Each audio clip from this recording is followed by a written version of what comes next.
బంగ్లాదేశ్లో మారుతున్న రాజకీయాలు, సరిహద్దులో పెరుగుతున్న ఉద్రిక్తతలు, చైనా పెంచుతున్న ప్రభావం ఇవన్నీ కలిసి దక్షిణాసియా రాజకీయాలను కొత్త మలుపు తిప్పుతున్నాయి.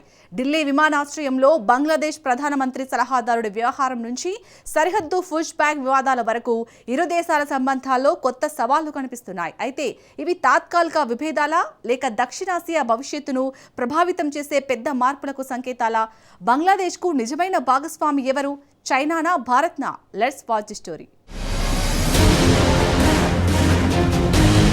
భారత్ బంగ్లాదేశ్ సంబంధాలు మరోసారి అంతర్జాతీయ చర్చకు కేంద్ర బిందువుగా మారాయి. బంగ్లాదేశ్ ప్రధాని సలహాదారు జాహెద్ ఉర్ రెహమాన్ ఢిల్లీ విమానాశ్రయంలో ఇమ్మిగ్రేషన్ తనిఖీల కారణంగా గంటల పాటు నిలిపివేయబడ్డం, అనంతరం ఢాకా ప్రభుత్వం అధికారిక నిరసన తెలపడం సాధారణ దౌత్య ఘటనగా కనిపించినా దాని వెనక పెద్ద రాజకీయ కథనం దాగి ఉంది. షేక్ హసీనా పాలన ముగిసిన తర్వాత బంగ్లాదేశ్ రాజకీయ వ్యవస్థ పూర్తిగా పునర్వ్యవస్థీకరణ దశలోకి ప్రవేశించింది. కొత్త ప్రభుత్వం దేశ విదేశాంగ విధానాన్ని తిరిగి నిర్వహించే ప్రయత్నం చేస్తోంది. ఈ నేపథ్యంలో భారత్తో సంబంధాలపై కొత్త ప్రశ్నలు తలెత్తుతున్నాయి. ఒకప్పుడు ఢాకా ఢిల్లీ సంబంధాలు దక్షిణాసియాలో అత్యంత స్థిరమైన భాగస్వామ్యంగా గుర్తింపు పొందాయి. ఉగ్రవాద నిరోధం, సరిహద్దు భద్రత, వాణిజ్యం, కనెక్టివిటీ, విద్యుత్ సరఫరా, జలవనరుల నిర్వహణ వంటి అనేక రంగాల్లో ఇరు దేశాలు కలిసి పనిచేశాయి. కానీ ఇప్పుడు రాజకీయ నాయకత్వం మారడంతో బంగ్లాదేశ్లోని కొన్ని వర్గాలు భారత ప్రభావాన్ని తగ్గించి ప్రత్యామ్నాయ వ్యూహాలను అన్వేషించాలనే ఆలోచనలో ఉన్నట్లు కనిపిస్తోంది.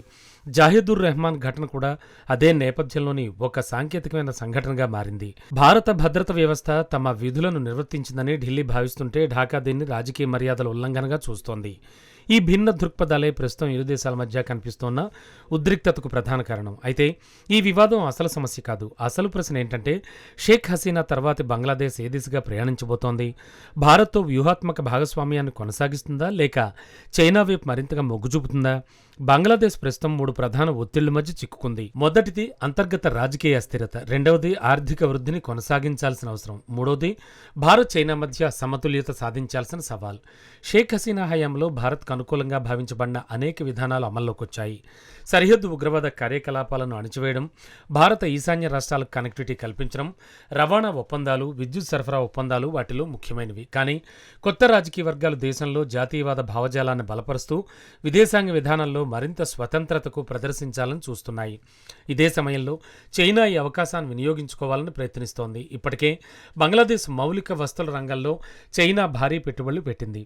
పోర్ట్లు, వంతెనలు, రహదారులు, విద్యుత్ ప్రాజెక్టుల ద్వారా తన ప్రభావాన్ని విస్తరించింది. అయితే బంగ్లాదేశ్ నాయకత్వం కూడా ఒక వాస్తవాన్ని బాగా అర్థం చేసుకుంటోంది. చైనా పెట్టుబడులు అందించగలదు, కానీ భౌగోళిక వాస్తవాలను మార్చలేదు.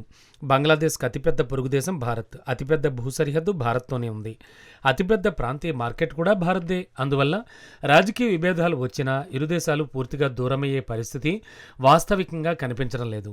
ప్రస్తుతం కనిపిస్తోన్న ఉద్రిక్తతలు రెండు దేశాల మధ్య సంబంధాల పునర్నిర్వచనంలో ఆ ప్రక్రియలో భాగంగా చూడాలి.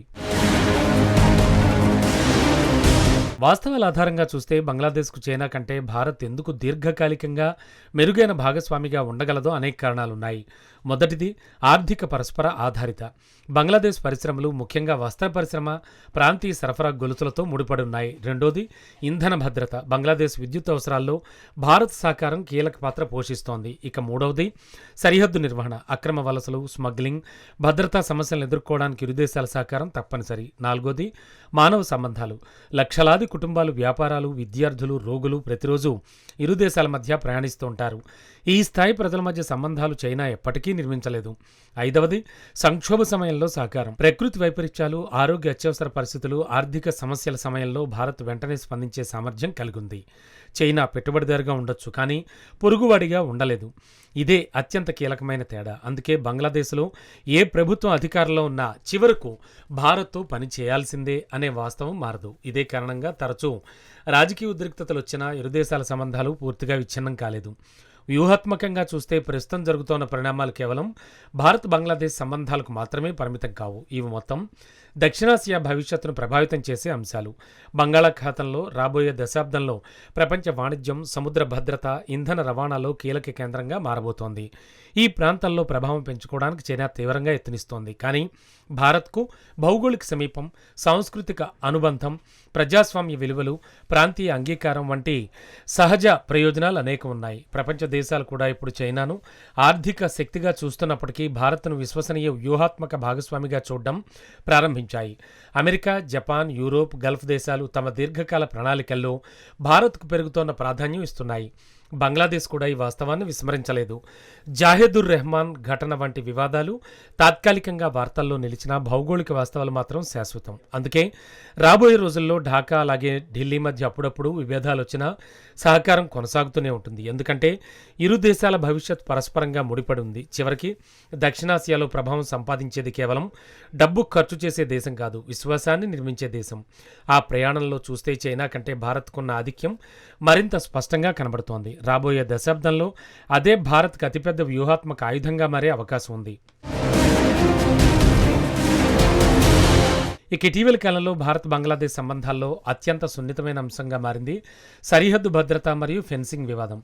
ప్రపంచంలోనే అత్యంత పొడవైన భూ సరిహద్దుల్లో ఒకటైన భారత్ బంగ్లాదేశ్ సరిహద్దు దాదాపు 4096 కిలోమీటర్ల మేర విస్తరించింది. ఈ సరిహద్దులో అక్రమ వలసలు, మానవ అక్రమ రవాణా, పశువుల స్మగ్లింగ్, మాదక ద్రవ్యాల రవాణా, నకిలీ కరెన్సీ కార్యకలాపాలు వంటి సమస్యలు దశాబ్దాలుగా కొనసాగుతున్నాయి. ఈ నేపథ్యంలో భద్రతా అవసరాల దృష్ట్యా భారత్ సరిహద్దు ఫెన్సింగ్ను వేగవంతం చేస్తుండగా కొన్ని ప్రాంతాల్లో బంగ్లాదేశ్ అభ్యంతరాలు వ్యక్తం చేస్తోంది. ముఖ్యంగా అంతర్జాతీయ సరిహద్దు వద్ద 150 గజాల నిబంధన, నదీ ప్రాంతాలు, వివాదాస్పద భూభాగాలు ఫెన్సింగ్ పనులను క్లిష్టతరం చేస్తున్నాయి.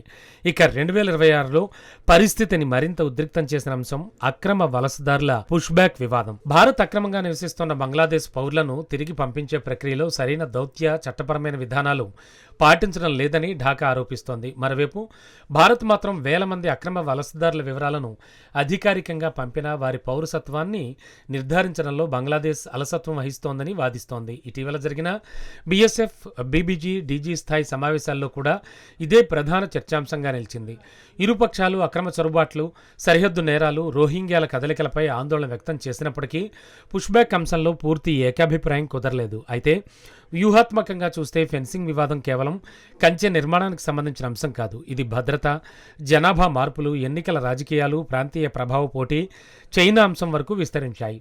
పశ్చిమ బెంగాల్, అసోం, త్రిపుర వంటి రాష్ట్రాల్లో అక్రమ వలసల ప్రభావం రాజకీయ చర్చల్లో కీలక అంశంగా మారక బంగ్లాదేశ్ తన సార్వభౌమాధికారానికి సంబంధించిన అంశాలపై మరింత అప్రమత్తంగా వ్యవహరిస్తోంది.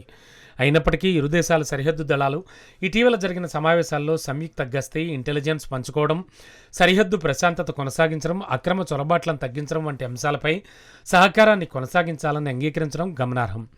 దీని అర్థం స్పష్టంగా ఒకటే: సరిహద్దు సమస్యలు పెరుగుతున్నా వాటిని ఘర్షణల ద్వారా కాకుండా సంభాషణల ద్వారానే పరిష్కరించాలని ఢిల్లీ, ఢాకా రెండూ భావిస్తున్నాయి. ఇదే దక్షిణాసియా స్థిరత్వానికి అత్యంత కీలకమైన అంశంగా మారబోతోంది.